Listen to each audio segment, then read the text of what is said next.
Toa Nuva blog, Chapter 5. If a chronicler told me this story, I would never believe it. The Shattered One's story amounted to this. He had possessed the item we sought, the Staff of Artakha, but he had given it to the residents of the island of Zia as payment for a supply of weapons. He was willing to set us free and tell us where to most likely find the staff, if we did a service for him. It seemed Rudaka, one of Zia's leading citizens, had been selling the Dark Hunters information, and doing the same for their enemies, the Brotherhood of Makuta. The Shattered One wanted her eliminated.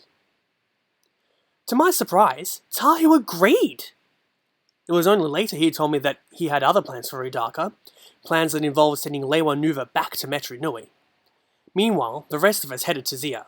Pohatu, of course, had to leave a little gift behind for the Dark Hunters. He told me later that within an hour after we left, every stone in the Shattered One's fortress was going to suddenly crumble to dust.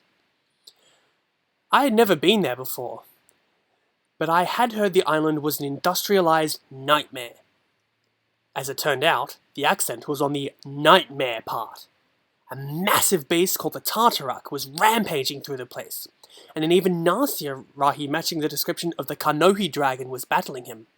Buildings were collapsing, factories burning, even their famed mountain had chunks torn out of it. It was utter chaos.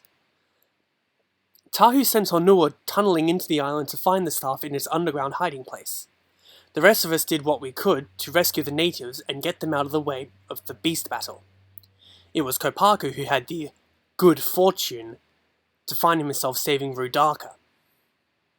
"Toa!" she spat, as if hating the taste of the word. "I don't need your help." "Perhaps not," Kopaku replied with an icy smile. "But we are going to get yours." To be continued.